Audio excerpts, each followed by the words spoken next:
Shabbat muli sa inyo lahat mga kapatid. Magandang tanghali sa inyo lahat. Ang ating pag-aaralan ngayon ay isa sa mga serye ng ating Torah reading ng mga nakaraang linggo na pinamagatan na katiwala ng katotohanan. Sabi sa 1 Corinthians 4:1 at 2, ipalagay na kami ng sinuman na mga ministro ni Mashiach at mga katiwala ng mga hiwaga ng Elohim. Bukod dito'y kinakailangan sa mga katiwala na ang bawat isa ay maging tapat. Bilang isang katiwala ng ating Elohim at isa sa mga pinagpahayagan niya ng mga hiwaga ay dapat na tayo ay maging tapat sa Kanya. Isa sa mga bagay na ipinagkatiwala at pinakilala sa atin ng Aba Yahuwah ay ang pagkakilala sa katotohanan. Sabi sa John 8:32, at inyong makikilala ang katotohanan at ang katotohanan ang magpapalaya sa inyo. Sinasabi ng talatang ito na kapag nakilala, nalaman natin ang katotohanan ay palalayain tayo nito. Sino ang katotohanan na magpapalaya sa atin ayon sa talata? Kung ating babasahin ang nasa John 8:36 ay masusumpungan natin ito. Kung palayain nga kayo ng anak, kayo'y magiging tunay na laya. Sangayon sa mga talata na aking binasa ay ang anak ang tinutukoy o si Yahshua Mashiach mismo ang tinutukoy ng katotohanan na magpapalaya sa atin. At sinuportahan pa ito ng talata sa John 14 verse 6 na kung saan sinabi ni Yahshua ang ganito. Sinabi sa kanya ni Yahshua, ako ang daan at ang katotohanan at ang buhay. Sino man ay hindi makaparoroon sa Ama kundi sa pamamagitan ko. Sa talatang ito, nagpakilala mismo si Adon Yahshua. Sinabi niya na siya ang katotohanan na magpapalaya sa atin.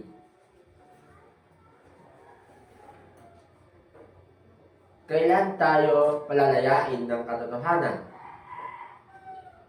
Mga kapatid, kapag sinabing palalayain ng katotohanan, ito ay nangangahulugan na tayo ay bilanggo o nakakulong.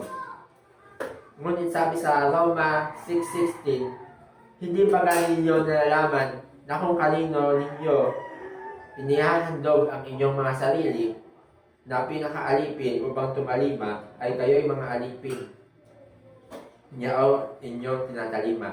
Baging ng kasalanan sa ikamamatay, maging ng pagtalima sa ikapagiging matuwid. Sinasabi ng talatang ito na bagamat maaaring tayo ay malaya sa pisikal na katayuan, ngunit tayo ay bilanggo ng pagkaalipin ng kasalanan o nakakulong sa bilangguan ng kasalanan. Kaya nga, tayo ay pinalaya ng anak ng Elohim. Pinalaya ng Adon Yahshua sa kulungan ng kasalanan sa pamamagitan ng kanyang kamatayan doon sa krus ng Kalbaryo. Ang ginawa niya doon ay inihandog niya ang kanyang buhay bilang pangtubos sa ating lahat para makalaya tayo sa parusa at sumpa na dulot ng kasalanan. Pagkatapos na mapalaya tayo ni Yahshua mula sa kulungan ng kasalanan, ay ginawa niya tayo isa sa mga katiwala ng katotohanan. At isa sa mga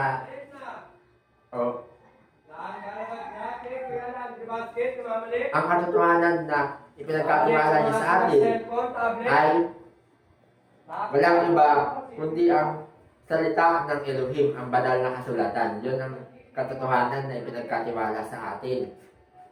Kaya bilang pinagkatiwala sa atin ang banal na kasulatan ay tungkulin natin na basahin, unawain at pag-aralan ang banal na kasulatan. At pagkatapos natin gawin ang mga iyon, pagkatapos natin magbasa, mag-aral at umunawa ng kanyang mga banal na salita, ay tungkulin naman natin na ibahagi o ipangaral sa iba ang mga bagay na ating natuklasan sa ating pagbabasa ng banal na kasulatan.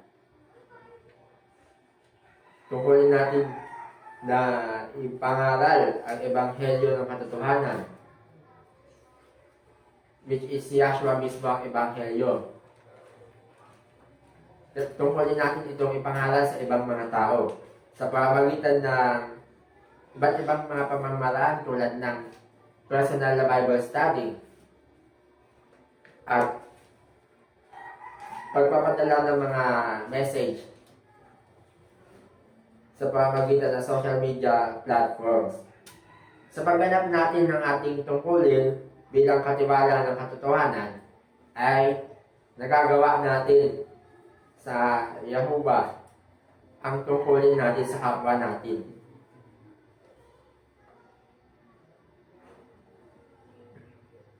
Lalo na sa ating pamilya, mga kamag-anak, mga kaibigan, mga kababayan at isa iba pang mga tao. Nagagawa natin ang tungkulin natin na sundin ang utos ng Elohim na ibigin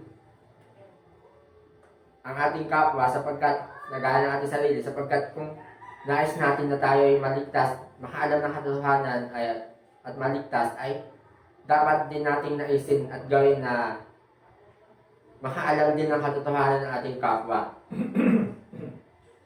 upang sila din ay maligtas kung atin silang iniibig na gaya ng ating sarili. At bilang katiwala ng katotohanan ay nararapat natin tiyakin na ang katotohanan ipinapangaral natin, ang mga bagay na ating ipinapangaral sa iba ay dapat nakikita sa ating pamumuhay. Sabi ng isang quote na, do what you preach.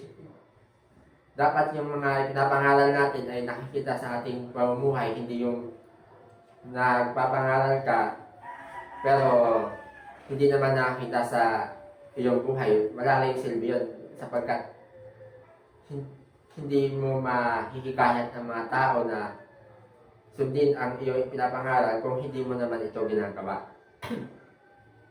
Mga minamahal, ngayon ay napag-alaman natin na si Adon Yahshua sangayon sa banal na kasulatan ang katotohanan na magpapalaya sa atin sa kulungan ng pagkakasala. Nawa ang ating Aba Yahuwah at Adon Yahshua ay palayain din kayo o sino man mula sa kulungan ng kasalanan upang kayo rin ay maging katiwala ng Elohim ng katotohanan.